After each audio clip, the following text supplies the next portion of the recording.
اپنی شان کے مطابق اس کو رفعت عطا فرمائے گا. رفعہ اللہ، رفعت بلندی عطا فرمائے گا. واہ. تو تواضع، جھکنا، میں کیا کری، میرے سے کیا ہوا، میں غلطی کری کیا، تم مجھ بتاؤ، یہ سب جو ہے نا یہ گال تھوتری، یہ سب نہیں ہونی چاہیے. اگر کمی بیشی نہیں بھی آپ سے ہوئی اور دیکھ رہی ہو کہ ذرا سی جھکنے کی وجہ سے رشتے بچ سکتے ہیں، حالات سازگار ہو سکتے ہیں، سب کچھ ٹھیک ہو سکتا ہے، تو الحمدللہ جھک جاؤ. میں ہمیشہ ایک مثال دیتا ہوں. آپ کھڑی ہے، موبائل اگر گر جائے تو آپ موبائل کو کہو گے میں تو نہیں گرائی، کہیں کو گرا، ایسا نہیں بولتے. آپ کو جھک کر کے اس کو اٹھانا پڑے گا. دیکھا آپ نے، جھکے موبائل ہاتھ میں آ گیا. اب اگر چلاتے رہے تو جاؤ، اپنے سے گرے ہو نا، ٹھیک ہے رہن دو، تو جاؤ آپ چھوڑ کے موبائل. یہ ہوتا ہے. میں عورتوں کو خاص طور سے کہتا ہوں، اگر ساس نے آپ کو ڈانٹ دیا، شوہر کو کیوں شکایت کرنی ہے، تھوڑا سی پازیٹیوٹی کے ساتھ. ماں نے بھی آپ کو ڈانٹا ہے نا، ہاں، تو پھر کیا کرے آپ، کس کو شکایت کرے آپ. باپ نے بھی ڈانٹا ہے، ہاں. اب جہاں پر دھیان دینا، یہاں پر جو میں کہہ رہا ہوں، آپ کا یہ جملہ ہوگا غلطی بھی نہیں تھی تب بھی ڈانٹے، تو غلطی نہیں تھی نا، لیکن اس عالم میں بھی اگر تواضع دکھاؤ گی تو وہ ساس پھر آپ کے قدم کو چومے گی. بغیر غلطی کے بھی نو کچھ نہیں بولے نا جی. یہ ہے، بتاؤ رشتے کی عظمت بڑھ گئی نا ذرا سی جھکنے کی وجہ سے. اور جھکنا یہ اللہ کی محبوبیت کی نشانی ہے. میں نے اپنے واٹس ایپ پر دیکھ رہے ہوں گے آپ لوگ، اسٹیٹس میں اس میں جو اباؤٹ ہوتا ہے نا، اس میں لکھا ہے کہ جھوٹ بول کر جیتنے سے بہتر ہے سچ بول کر ہار جاؤ، خدا کی محبوبیت حاصل ہوگی. جھوٹ بول کر جیتنے سے بہتر ہے سچ بول کر ہار جاؤ، خدا کے محبوب بن جاؤ گی. اور خدا کی جب محبوب بن گئی تو ساری خدائی آپ کی محبوب بن جائے گی. یہ اللہ کا وعدہ ہے. وہ ساس کیا جھکے گی، ساری خدائی آپ کی محبت. رابعہ بصریہ کو آج ساری خدائی سلام کرتی ہے، رضی اللہ عنہ بولتی ہے. سچائی میں وہ برکت ہے. ماں غلطی ہو یا نہ ہو، آپ تواضع اپنی شان بناؤ، انکساری اپنا مزاج بناؤ. نگاہ نیچی تو یہ تو قرآن کی شان بتائی آپ کی. میں کبھی کبھی ایک دم بچپن سے بہت ساری، یعنی شادی سے پہلے ہمارے گھر میں عورتیں لوگ پوچھتی تھی کہ یہ حافظ جی اس طرح سے ہوتا ہے نا محاورتاً، یہ حافظ جی ہمیشہ چہرہ نیچے کر کے چلتا، ذرا دیکھو تو گھمنڈی ہے کیا، ایسا. تو تقریباً جتنے بھی عاملین تھے، یہاں تک کہ کچھ لوگ تو پنڈت سے بھی پوچھے، غلط نہیں کہہ رہا ہوں، یہ بتاؤ تو یہ جو مولانا جا رہا ہے، یہ جو حافظ جی جا رہا ہے، یہ نیچے کیوں کرتا ہے چہرہ، جی گھمنڈی ہے کیا؟ تو کہا نہیں گھمنڈی نہیں ہے، یہ قرآن پہ عمل کرتا ہے. قرآن پاک میں عورتوں سے پہلے مردوں کو کہا گیا ہے، قل للمؤمنین یغضوا من ابصارہم، اے ایمان والو مردو تم اپنی نگاہوں کو نیچی کر کے چلو. اور آج بھی بہت سارے لوگ پوچھتے میں وہاں تھا نا، آپ وہاں نہیں. چہرہ نیچے کر کے چلنا، دو طرح سے آپ کو ہم کو فائدہ ہے. میں آپ لوگوں کو بار بار دیکھتا ہوں، نیچی کریں گے تو دو طرح سے آپ کو فائدہ. ایک تو دنیاوی فائدہ یہ ہے کہ ٹھیس وغیرہ سے بچیں گے، پتھر وغیرہ کی زمینی ٹھیس سے بچ جائیں گے. اور دوسرا فائدہ قرآن پاک پر عمل ہوگا. اس سے بڑی بات کیا ہوگی؟ سب سے پہلا جو آنکھ کا جو کانسیپٹ حیا کا دیا ہے، قل للمؤمنین یغضوا من ابصارہم، اور اس کے بعد ہی سورہ نور ہی میں قل للمؤمنات یغضضن من ابصارہن. پہلے مردوں کو کہا گیا نگاہ نیچی کرو، کیونکہ برائیوں کی ابتدا نگاہوں ہی سے ہی ہوتی ہے. جب نیچی کریں گے تو کوئی دکھے گا نہیں آپ کو، غیر محرم دیکھیں گے ہی نہیں آپ. ایک حدیث تو اتنی سخت ہے، جب بھی پڑھاتا ہوں کانپنے لگتا ہے. غوث پاک کے حوالے سے یہ بات آئی ہے، غوث پاک رضی اللہ تعالیٰ عنہ نے اسی کی تفسیر میں فرمایا. آج تفسیر جیلانی جب پڑھا رہا تھا، 2-3 دن پڑھانا بند کر دیا میں نے، ایسا اثر ہوا. اس آیت کی تفسیر میں کہتے ہیں کہ نگاہیں نیچی کرنے سے مراد یہ ہے بلا ضرورت کبھی بھی نگاہیں نہ اٹھاؤ، یہاں تک کہ ضرورت کے لیے ایک آنکھ بند کر لو اور ایک ہی آنکھ یوز کرو۔ اب آپ بتائیے، دو آنکھ دیا اللہ تعالیٰ نے، فرماتے ہیں جب نگاہیں نیچی کرنے کا اللہ تعالیٰ نے تو آپ ضرورت کے تحت ہی اٹھانا، تو جو کام ضرورت کے تحت ایک آنکھ سے ہو سکتی ہے ایک آنکھ بند کر لو اور ایک ہی آنکھ یوز کرو۔ میں کالج وغیرہ میں کل پی ٹی ایم وغیرہ میں گیا تھا، بے پناہ تکلیف ہوئی مجھ کو، بے پناہ تکلیف ہوئی۔ ہونٹوں پہ لپسٹک ہے، نگاہیں جہاں بھی اٹھا رہا ہوں اللہ اللہ۔ تو میں بیوی کو بھی لے کر گیا تھا، میں نے کہا دیکھو میں یہیں بیٹھتا ہوں، تمہیں جا کر جو کرنا ہے کرو۔ ایک دم بیٹھا رہا، بلائے بھی لوگ نہیں، ڈائریکٹر وغیرہ بلائے نہیں گیا میں، اور سچ کہوں تو بس بیٹھ کر کے روتا رہا۔ بولے وہ کیوں؟ بیوی کو کہا کہ وہ آنکھ میں کچھ چلی گئی، کر دیا بہانہ۔ بیوی کے پاس جھوٹ بول سکتے ہیں شریعت کے حوالے سے، بہانہ کر دیا۔ ماں یہ آنکھ بڑی عظمت کی چیز ہے، ایسے مطلب کیسے فرما رہے ہیں؟ تو ایک آنکھ یوز کرے ضرورت کے تحت کو۔ اب آپ دکان میں بھی جاتے ہو، بھیا یہ دو، بھیا وہ دو، انکل وہ دو، ڈنکل یہ دو، یہ سب کرتے کہ نہیں؟ اب کتنا کیا کرنا، کبھی کبھی لگتا ہے کہ جنگل میں چلا جاؤں، پھر بچوں کے چہرے دیکھتا ہوں تو رکنے کا من کرتا ہے۔ یہ بچپن سے میں کہہ رہا ہوں، 8 سال کی یہ عمر سے یہ روش ہے ہماری، اور ایسا نہیں کہ کوئی دوسری دنیا میں ہم سب جی رہے، اسی دنیا میں۔ کچھ لوگ ارے زمانہ ٹیکنالوجی کا زمانہ، تو اللہ بھی ٹیکنالوجی کا ہے کیا؟ اللہ وہی، رسول وہی، شریعت وہی، قانون وہی، قرآن وہی، حدیث وہی، سب کچھ وہی ہے، ایمان وہی ہے۔ کچھ کلمہ بدلا نہیں بدلا، پھر آپ کیوں بدل رہی ہو؟ آج کسی محلے میں یہ سننے کو کیوں نہیں مل رہا الحمدللہ ماشاءاللہ، ارے کیا جی کیا بہترین قرآن پڑھتا وہ بچہ، کیا بہترین نماز پڑھتا وہ بچہ، کتنے اچھے سے چلتا انہیں، کیا بات ہے۔ لیکن کیا شہرت پا رہی ہے؟ حیدرآباد کا سراج بہت اچھا بولنگ کر رہا ہے۔ ماں دنیاوی شہرت اتنی بھی نہ پاؤ کہ دین چلا جائے۔ بے پناہ تکلیف ہو رہی ہے عرفان پٹھان پہ، مؤذن کا بیٹا ہے وہ، جب وہ شادی کیا تو ایک ماڈلنگ لڑکی سے شادی کر کے برقع پہنایا اس کو، لیکن آج آپ دیکھو تو بغیر برقع کے وہ ناچ رہا ہے، دونوں مل کر کے۔ پیسے نے دین سے دور کر دیا۔ اللہ تعالیٰ ایسی دولت پر لعنت فرماتا ہے جو دین سے آپ کو دور کر دے۔ آپ کے پاس ہے کیا؟ عزت جو سب سے بڑی چیز ہے، یہی تو ہے جو محض اللہ پاک نے آپ کو عطا فرمایا، یہ کمائی سے نہیں، محنت سے نہیں، ماں باپ نے بھی نہیں آپ کو عطا کیا۔ عزت وہ چیز ہے، اچھے سے اچھا گھر بنا لے اور واش روم صحیح نہ ہو تو اچھا گھر کہلائے گا؟ نہیں۔ آپ سمجھو ان باتوں کو۔ جانور کو اللہ تعالیٰ نے عزت چھپانے کے لیے دم عطا کیا، غور کر رہے ہو آپ؟ جانور کو بغیر دم کے پیدا نہیں فرمایا، تو جانور کی عزت کا یہ لحاظ ہے اللہ تعالیٰ کے نزدیک۔ کیا آپ ہماری مخاطب اگر ہمیشہ ہیں تو وہ بات نہیں سنی؟ جنس وغیرہ پہننے والی ہو، ٹائٹ کپڑے پہننے والی ہو، سنو، جب مرو گی تو مردوں کو 3 کفن ملتے ہیں اور عورتوں کو 5 کفن ملتے ہیں۔ یہ 2 ایکسٹرا کیا ہے؟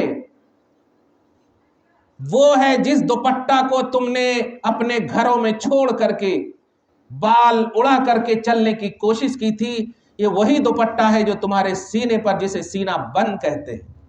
بتاؤ، مر جاؤ تو تمہیں 5 کپڑے شریعت دینے کا آرڈر دیتی ہے، 5 کپڑے۔ یا اللہ، جو 2 کپڑے کو اپنی شان سمجھتی تھی، ہے ہمت کہ تم کہہ دو کہ جو میں جو دنیا میں پہنتی تھی وہ پہنا کو قبر میں ڈال دو؟ نہیں بول سکتے آپ۔ مرنے کے بعد کیا خوف ہے اور ڈر ہے؟ اس لیے ماں، اس سے پہلے کہ قبر ہی سے آپ کی آزمائش کے مرحلے شروع ہو جائیں، اور بڑی دنیا ہے، اپنی نگاہوں کو نیچی کرنے کی ایک عادت بنا لو۔ بلا ضرورت آنکھوں کا استعمال نہ کرو۔ کیا موبائل پر آپ صرف قرآن ہی دیکھتی ہو؟ ہم لوگ بھی موبائل یوز کرتے ہیں، موبائل کھولو تو بغیر ارادے کے ہزاروں چیزیں آ جاتی۔ مجھ کو کئی مرتبہ گوگل والوں نے فون کیا، آپ اپنے چینل کو مونیٹائز کیجئے، پیسے ملیں گے۔ میں نے کہا اس میں کیا ہوگا؟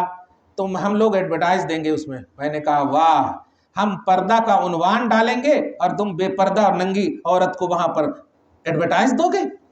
اس لیے میں مونیٹائز نہیں کروں گا، رہنے دو۔ آپ سمجھ رہے ہو؟ پیسے کی لالچ دیا۔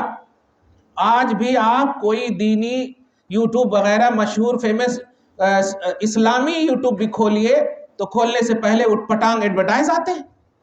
واہ، پردے کا ویڈیو کھولے اور بے پردگی کی دو سیکنڈ 5 سیکنڈ کی چیز دیکھ رہے ہو۔ یہ یہودی آپ کے گھر میں گھس چکے ہیں۔ وہ صرف فلسطین پر ظلم نہیں کر رہے، وہ آپ کے بھی ایمان پر صبح و شام ڈاکہ ڈال رہے ہیں۔ آپ کو احساس نہیں ہے۔ میں ان نون نمبر کو اٹھاتا ہی نہیں، اس لیے ٹرو کالر لگتا ہوں۔ جب بھی دیکھا کہ اگر ہے اپنے یا مسلمان کا نام ہے تو اٹھاتا ہوں۔ کیوں؟ اس لیے کہ اس میں کوئی بھی عورت وغیرہ اٹھ پٹانگ بات کرنے لگتی کبھی کبھی۔ یہ چھوٹی چھوٹی چیزیں ہیں۔ جب میں وہ حدیث پاک پڑھتا ہوں کہ شادی شدہ جوڑے بھی میدان محشر میں زناکار اٹھیں گے، حیبت ہو گئی، ایسا کیسا جی؟ یہی تو ایک پوتر رشتہ ہے۔ کہا ہاں، جس شادی شدہ جوڑے میں بیوی اور شوہر کی مریادہ برقرار نہ رہی وہ اس طرح اٹھیں گے۔ مثلا شوہر کے علاوہ کسی کو ایسا رسپیکٹ دینا جو شوہر کو رسپیکٹ دینے تھا، ایسی مسکان دینا جو شوہر کا حق تھا، ایسی دل لگی کرنا جو شوہر کا حق تھا۔ یہ عورت کو کہہ رہا ہوں۔ اور مرد لوگ، مردوں کو بھی بولنا ضروری ہے۔ مرد لوگ بھی سالی کو جو آدھی بیوی سمجھتے ہیں معاذ اللہ، وہ بھی شرعاً مکمل طور پر جمع بین الاختین کی حرمت کے شکار ہیں۔ 2 بہنوں کو ایک نگاہ میں نہیں رکھ سکتے، یہ قرآن کا حکم ہے۔ تو پھر وہ آدھی بیوی کا کانسیپٹ کیسا؟ ان سے دل لگی کرنا کیسا؟ ایسے جوڑے میدان محشر میں اس طرح اٹھیں گے۔ الامان والحفیظ، اللہ آپ کو ہم سب کو محفوظ فرمائے۔ یہ چھوٹی چھوٹی چیزیں۔ بہرحال قرآن پاک کی جو آیت کریمہ ہے کہ مصیبت پہنچتی ہے تو یہ اللہ تبارک و تعالیٰ کی طرف سے نہیں ہے، مگر اس کی وجہ آپ ہو، آپ کے اعمال ہیں۔ اگر آپ نے نگاہیں اوپر کر کر، میں جب بیٹی کو اپنی لے جاتا ہوں تو جیسے مجھ کو بھی دیکھتی ہے نا، چل نگاہیں نیچی، کھانا بھی کھاتی ہے، وہ کھانا نہ دیکھ کر کے کھانا شیطان کا کام، فوراً نیچے کر لیتی۔ ایسا جس کھانے میں شیطان شامل ہو جائے اس سے گوشت خراب بنتا، فوراً نیچے۔ یہ پریکٹیکلی طور پر آپ ہم سب کیجئے۔ یہ بات چھوٹی سی ہے لیکن اگر آپ نے غفلت کی ختم ہوگی۔ بسم اللہ اولہ آخرہ کب پڑھنے کا حکم ہے؟ جب آپ شروع میں بسم اللہ نہیں پڑھے والا برکت اللہ۔ تو سوال یہ ہے، اتنی سی چھوٹی سی چیز، اور کھانا 2-5 منٹ اپنی چیز ہے، اپنا کھانا، اپنی محنت ہے، اپنا ہضم ہے، سب چیز اپنا اپنا ہے نا۔ لیکن اگر آپ نے اس کھانے سے پہلے بسم اللہ والا برکت اللہ نہیں پڑھے تو کیا کہا؟ شیطان داخل۔ تو آپ کون سا کھانا کھا رہے ہیں؟ آپ تو سہیلی کے ساتھ کھا رہے ہیں، ممی کے ساتھ کھا رہے ہیں، لیکن تیسرا شیطان ہے اس میں۔ ان چیزوں سے بچئے۔ شادی ہو، بیاہ ہو، نکاح ہو، ولیمہ ہو، ان جگہوں پر جائیے، روکا نہیں جاتا، لیکن آپ دنیا کے کسی کونے میں جائیے، آپ ہی رہیے۔ بیوی جس کی ہے بیوی ہی بن کر رہیے۔ آپ ناخن سے لے کے سر کے بال تک امانت ہیں۔ بیٹی ہے بیٹی ہی بن کر رہیے، باپ کی فخر ہے، شان ہے۔ بہن ہے بہن ہی بن کر رہیے، بھائی کی شان ہے، فخر ہے۔ اس لیے اس بات کا ہماری ماں بہنیں اگر لحاظ کر لیں، یہ میری آنکھیں دیکھتی ہے اس لیے یہ بول دیتا ہوں، میں بہت زیادہ تکلیف ہوتی۔ کل سے میں ایک دم سچ کہہ رہا ہوں، بی پی تو میرا بڑھا ہوا ہے ہی، آج بھی میں ابھی جا کر کے آنے سے پہلے ناپ کر کے آیا سمیر ہاسپٹل سے، تو 180/120 ہے۔ 180 بولے تو کتنے بڑے ہوئے ہیں، جبکہ 120 ہونا چاہیے۔ کبھی نہیں یہ اس طرف دھیان دیا تھا میں نے۔ یہ سب بہت زیادہ تکلیف دے رہی۔ مردوں سے ایک دم بات کر رہی تو کر رہی. آپ کو کالج میں نوکری کرنے کے اجازت ماں باپ نے اس لیے دیے ہیں کہ غیر محرم سے بات کرو, اور اگر ضرورتاً بات کرتے میں تو بات کیجئے نا. آنکھ سے کیوں دیکھ رہی ہیں آپ؟ نقاب کیوں آپ کے چہرے سے نکل گیا؟ برقع کا سب سے اصلی کام چہرہ ہی چھپانا ہے. اگر بدن چھپانا ہے تو بدن کے اندر تو کپڑا پہنے ہوئی ہے ہی اوپر پہلے سے. جو اٹریکٹیو چیز ہے جو وہ تو چہرے ہیں نا. بے پناہ تکلیف ہوتی ہے ایسے, مطلب نیچے برقعے آپ کیے رہتے ہیں کہ پورے کچرے پچرے ایک دم لگے ہوئے. کس کو ٹوکوں کس کو روکوں؟ سینکڑوں عورتیں کل پی ٹی ایم میں, کبھی نہیں جاؤں گا اب میں. گیا بھی تو بس گاڑی پہ کھڑا رہوں گا اور بیوی کو بھیج دوں گا. سب مسلمان سب برقعے میں. توبہ, ایک بار صرف چہرہ اٹھایا, جس کو دیکھنا نہیں بولتے دکھنا بولتے, حضرت علی کی شان میں دکھنا, اور اس پر عذاب نہیں ہے. میں نے اکثر عورتوں کو دیکھا ایسا چپڑے ہوئی ہیں لب پر, پتہ ہی نہیں چل رہا ہے کہ لال چہرہ ہے یا گورا چہرہ ہے. توبہ, اور بات کر رہی ہیں سب سے. توبہ استغفر اللہ معاذ اللہ, لا حول ولا قوت الا باللہ. ماں باپ شوہر سب ایک دم پازیٹیو ہیں, لیکن ان غیر محرموں سے جو اس طرح سے بات کریں, ضرورت کسے کہتے ہیں؟ آپ کو اگر ضرورت 5 لقمے کھانے کی ہو تو 10 لقمہ کھائیں گے تو آپ کا پیٹ قوت ہاضمہ گڑبڑائے گا کہ نہیں؟ تو ضرورت سے آگے بڑھنا یہی تو گناہ ہے. فزیکلی طور پر بھی مینٹلی طور پر بھی آپ جائیں گی, خدا تو ناراض ہوگا ہی. دنیا کا لحاظ کرتے ہوئے عصری تعلیم کی اجازت آپ کو دی گئی, لیکن عصری تعلیم کی اجازت دی گئی تھی. اور اگر واقعی فائنینشلی مسئلہ ہے تو چلو نوکری کی بھی آپ کو اجازت دے دی گئی, لیکن آپ کو عزت نیلام کرنے کی تو اجازت کبھی نہیں دی ہے شریعت نے. ہر جگہ آپ کو حیا, شرم, عزت, رشتے کی مریادہ, یہ ساری چیزیں برقرار رکھنے کی. حضرت عائشہ جنگ میں جاتی تھی مگر آپ اسی میں بیٹھی رہتی تھی جس میں آپ کو لے جایا جاتا تھا. تب تو ایک غزوے سے لوٹتے وقت جو غزوہ بنی مستلق ہے, جن کو اٹھانے کا ذمہ دیا گیا تھا, وہ اٹھا کر چلے گئے اور حضرت عائشہ رفع حاجت کے لیے تشریف لے گئی تھی. یہ کیوں اٹھا کر لے کر چلے گئے؟ کیونکہ وہ جانتے تھے کہ ان کا کام بیٹھنا ہی ہے یہاں. سوچیں آپ, جنگ کے عالم میں بھی اگر گئیں تو جہاں جو لیبل اور اسٹیٹس تھا عورت ہونے کا برقرار رکھا. انکل, بھیا, کیا ہے یہ آپ کی آواز میں جو یہ مٹھاس, یہ جو اٹریکٹیو پہلو ہوں گے, کیا یہ گناہ کی طرف دعوت نہیں دیں گے؟ ضرورت اور اس کی تکمیل, اس بات کو سمجھو.